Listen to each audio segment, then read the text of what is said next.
let me say, a word in defense of reason in dialogue with faith. Because faith is that proof. Faith unites us to that substance. But reason, in order to realize its full potential, needs the horizons revealed by and truths contained in the faith. And not just any faith, but the Catholic faith.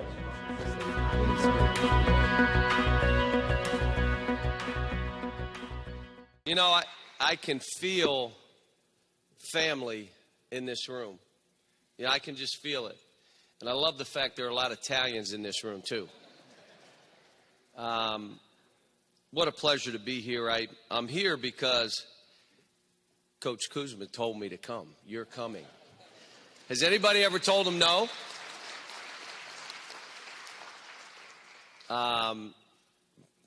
Final Fours, we've run each other down. He was at the Robert Morris game. Did we win? Oh, we lost that game. But it's a pleasure to be back here. Bob Mayer, you guys know that name? Made the shot against Youngstown. Was it Youngstown, Coach? Yeah. Who passed it to him? Okay. I grew up with his sons, Bobby, Denny, and John. Anytime we play in Dallas, we go down to Texas. He's at our games. He was at a game this year at Texas A&M. So I'm good friends with their family. And he's always talked about this great university. Let me do this. My high school coach is here, and his wife, Bill Sacco and Lana. Why don't you guys stand up? This is my high school coach.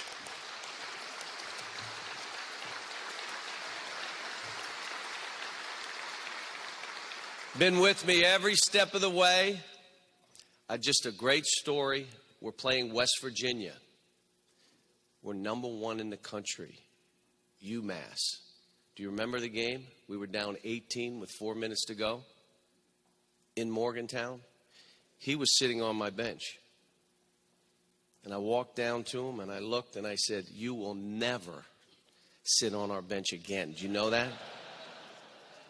And he's sweating. We're down 18. We come back and win it in overtime. He jumped this high after the game. So he's been at every Final Four with me, and he's more than a coach. He's a mentor, and I appreciate him. Lana, you're the best. I don't know how you put up with him, by the way. Let me start.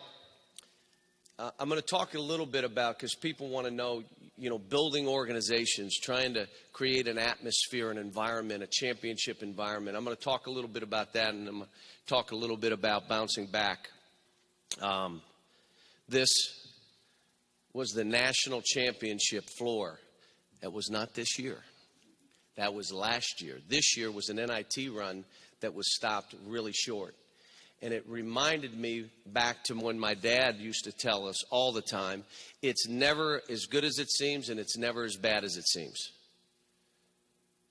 Somewhere in the middle falls reality. It's never as good as it seems. It's never as bad as it seems. My sister went to Penn State. Do we have any Penn State graduates? We have a couple? Penn State graduate? Man, I've been all over the country. You're the first I've met. That's something. I'm just teasing. Obviously, as a Catholic family, we're having dinner, and my dad says grace, and we're breaking bread, and my mother says, "Vince, there's a letter from your daughter. Would you like me to read it?" And my dad says yes, and the letter went something like this. "Dear Mom, Dad, Leah, and John, everything here in the Happy Valley is wonderful. I'm enjoying myself. I'm really creating great friends. My dorm did burn to the ground, and I lost all my belongings and books and clothes, but I've gone to Goodwill. I'm all caught up. Everything's good. I've moved into an off-campus apartment. I have a new roommate, Jim." My dad puts down his fork. The letter goes on. "I think you're going to grow to love Jim as I do. He's been out of rehab for 6 months, and he's made great strides." Well, now my dad, he had that vein, that one that went right there. The letter goes on. "I want to apologize to all of you for not inviting you to the wedding that happened rather quickly, but I want to congratulate you, Mom and Dad, on becoming grandparents, and I really believe you will be the greatest grandparents ever. And the bottom of the letter said, your loving daughter, Terry. P.S. Dad, all of the above is a lie. I failed chemistry, and I wanted you to keep things in perspective.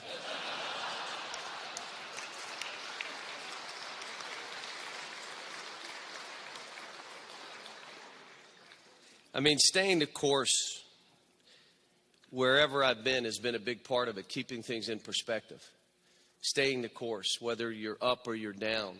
I think, Coach, you talked about players first, which is what we talk about. What we do, my job is to love them. Their job is to love each other.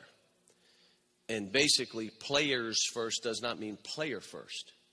Players, plural. One of the things we're trying to do is create that environment where you have a shared vision of what you're trying to do, where you're trying to go together. We've all dreamed. I can see we have a lot of athletes. What year did you guys all play for Coach? 58? No, I'm just kidding. 80? Okay, well, you all of you who are athletes in here have done this. Dream. Dream about playing. Some of you, I used to hit tennis balls against the wall, and do you remember the name Ili Nastasi? It was crazy. I used to love hitting it, and I'd go crazy. I'm out there by myself playing a tennis match against the wall. Well, we all played basketball. Be in the backyard. I used to score about 75 points a game back there. Keep stats. No one could guard me. I was out there by myself. I used to kill Larry Bird. He'd try to guard me. I'd kill him. The last shot, my mother would yell, Johnny. That's what I was used to be called, Johnny. I was, come on, you're having dinner. And the last shot was tie ball game. Run into the corner, over the corner. We've all backboard, you know. And it goes in at the buzzer and you run in. Yeah, it's my dream. I'm going to win. And if you missed, you got fouled. Yeah, you got hit. You go up and make those free throws. You know, it's funny. My mom was a big dreamer. And she passed away a few years ago. And she always thought, you can be whatever you want. Dream beyond your surroundings. Forget about what we are here and where you're living. And you think beyond and dream beyond. And trying to get teams to think that way. You know, I grew up in Western PA. John and I talked about it. My grandparents came over from Italy and were in Clarksburg, West Virginia. So you know what they were doing in Clarksburg. Miners. My mother's side of the family was in West Virginia. So for me to sit here and be the coach at Kentucky, it's an upset. Are you crazy? I'm blessed to have this opportunity. But my mother's thing was, you can be president. Until she died, she said, are you ever going to run for president? She believed that and got me to believe big. Can you get your team and your people to think like kings? See, kings think different than we think. Arnie Palmer went to Bahrain and built a golf course. And after he was done, the king said to Arnie, I'd like to give you a gift. And Arnie said, you paid me fine, Your Highness. And the people around him, you always accept the king's gift. You don't turn him down. So he said, well, okay. So the king said to Arnie, what would you like? And he didn't know what to say, so he said a golf club. Just, a golf club. And the king said, fine. And Arnie got on the plane, came back to Latrobe, and he's waiting for this golf club. And he's waiting and he's waiting. It never shows. And he's kind of feeling bad because he saw, the camel hair grip and diamonds and gold and silver. And he just saw this golf club from the king. Well, the letter came in the mail, and he opens the letter. And there's two pieces of paper, and one is thanking him, and he goes back, and the other was a deed to a golf club. See, do you see? They just think different than we think. And again, trying to get teams and groups of people to think, like, what would a king think in this? What can we do? How far can we go? And not be held back. You know, people think I'm crazy, and John, do not repeat this on ESPN, but my goal before I retire from this sport is to coach a 40-0 team. Because they say it can't be done. But that's what I'd like to do, be on a team. Because as the season goes on, it gets harder and harder, and there's no way. And if you're in the NCAA tournament, there's no way they're going to win it because no one's ever done it. You can't. But that's for my mom. Let's do it. Let's do something crazy. The second part of that, how do you get them to work and act on that vision? How do you get them to work together? Because the biggest thing in all this, for all of us, we're all in this room tonight to help with something bigger than us, which is this university that drives the city. And so I think for all of us, if you want to go fast, you go alone. If you want to go far, you go with many. As a basketball coach, trying to get them to understand, got to do this together. So it's not just working hard, it's working for one another.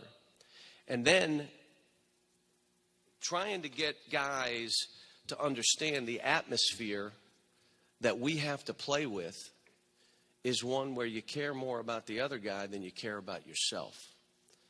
The hardest thing. Coach was just asking me, how do you get them in the short? You got guys coming. How do you do this? Well, part of it is the recruiting process. What we talk to them about. Should I tell them about what you and I just agreed to down here? Coach is on the other side. I got surrounded by the coaches from Franciscan. We're going to play a game. Now, I'm not doing what I did with Robert Morris. We're not coming here. But Coach John gets to play a couple exhibitions, so we're going to figure out when he can come down and bring his team down to Rep Arena and play a game.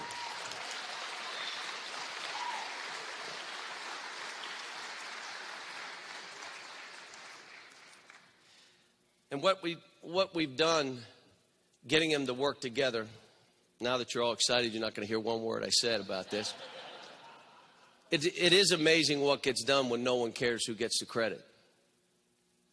It's amazing what gets done when no one cares who gets the credit. My team last year, did you like the team, not this past season, the one that won this national title? How about when your best player, the #1 draft pick, #1, takes the 5th most shots on your team? What? The #2 draft pick takes the 4th most shots on your team. It's amazing what gets done when no one cares who gets the credit. We had something special because our best players played for their teammates more than they played for themselves.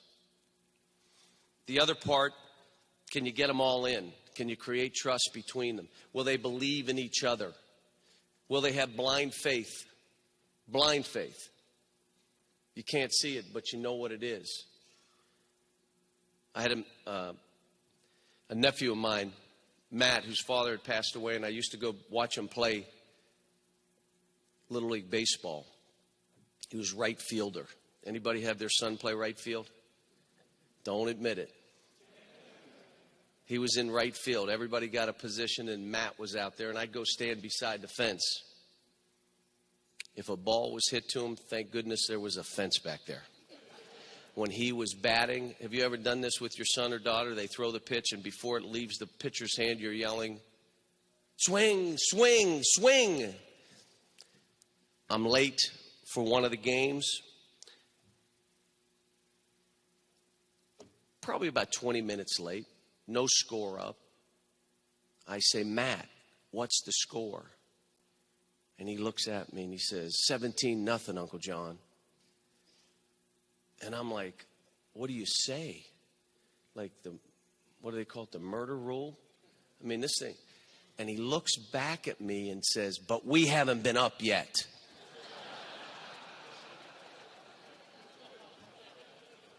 But you know what's crazy? I call it thinking like you're 12. We've all been there. That was us. It's just as we get older, we lose that. And what I'm trying to create is that belief that we're all in, that we're there for each other, we can do it. And then creating that refuse to lose attitude doesn't mean you win every time. It's what you're learning. Whether it's a win or a loss, how you're learning from that there's continual growth. But the last part of it is, can you give more than you're trying to get? And for me, life got a lot easier when it became less about me and more about everybody else, from my secretaries, from assistants to the coaches. And I think for all of us, you learn, because when we're young, it's all here I go and here I'm trying to cover. Now, as I get older and we make it about everybody else, it just becomes easier. Can you make someone feel good every day? Can you make one person? You know, and I've been told this many times, it's not so much what you say that they'll remember, it's how you make them feel. And basically, that's caring about other people. That's reaching back. Let me bounce around. I'm just going to do this quickly. I did this when I got fired in New Jersey. I was asked after I got fired. I got the Memphis job after I was out for a few years. What'd you do? What was the bounce back all about? Well, all of us in this room have faced adversity. And I kind of went through a couple things. And I'm going to do this with you guys. You know, what you find out, it's not, will adversity come?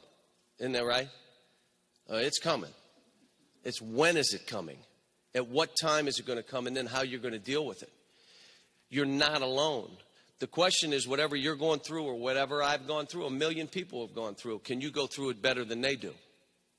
Bob Rotella is a sports psychologist. Any golfers in here? You probably read one of Bob's books. Bob's one of the great guys and a great friend. Late in the year, he said, you know what? Every team is tired. Every team has problems. Whoever can deal with his team and do the best job with his tired team that has problems is going to be the last man standing. And every day I woke up, I put my feet on the floor and I said to myself, I'm going to deal with this tired team that I know is struggling better than anybody. When I would greet a coach prior to the game, he'd come up to me and I'd look at him in the eye without saying it out loud. I'd say, I hope your team is struggling more than my team. But the whole point of it is we're all going through stuff. How you deal with it and understanding you're not alone. Can you stay positive? You know, it's kind of like the water cooler. You want to be a magnet, not a repellent, especially when you're struggling. Staying positive. I love cell phones. You know why? Cell phone. It rings and you're talking to somebody and they're being negative and you're trying to get off the phone. You ever do that? You're trying to get off the phone. You get off the phone, you know, finally, okay, hey, I got to go. When that person calls back and you see that, you see who it is, it's Bill. What? You're not taking that call. You're not taking that call. It's like going to the water cooler, you're walking and you see Bill, whoop, Bill's over there. Being positive, being upbeat, it's all part of this. You know, it's something that I had my sister, when I grew up, my aunt made me feel like $1 million. Anytime I came home to Pittsburgh, I went to see my aunt. Made me feel like $1 million. We've all had somebody in our lives that makes us feel good, that picks us up. Well, guess what? Be that person. Especially when you're struggling. The most powerful prayers are that of a suffering man. You're suffering, you're really in a position to help. Can you ask for help? Have you heard of Jerry Colangelo? See, when we get down, sometimes we're embarrassed. We don't want to ask. But the people you ask, the successful people, they want to help. They want to be invested in your success. All you have to do is ask. Jerry Colangelo, who now runs USA Basketball, who ran the Phoenix Suns, who ran the Diamondbacks, was out of work. He had a son. His wife was pregnant. He looked at a business card, called the guy, didn't remember where he got the card, just made a call. Guy hired him as a salesman. After he got him, he was in Chicago. He said, "Didn't you play basketball at Illinois?" "Yeah. I'm thinking about doing something with this NBA stuff. Why don't you help me?" He ends up being the assistant general manager of the Chicago Bulls because he wasn't afraid to pick up the phone. A year later, the Phoenix Suns are starting a team in Phoenix. They hire him as the GM. Within 10 years, he owns them and is flying around in Gulfstreams. Out of work, wasn't afraid to ask. And then, and I'll leave you with this. There's a couple others, but I'm going to leave you with this. Can you reach out to others? You know, our purpose in life is to find out what the gift is that we have, and each of us has a gift. The meaning of life is to give that gift away. And I think as we all struggle, we get into our own selves versus how do we reach out to others, and how do we say we can help somebody else, even though I struggle. I will tell you, again,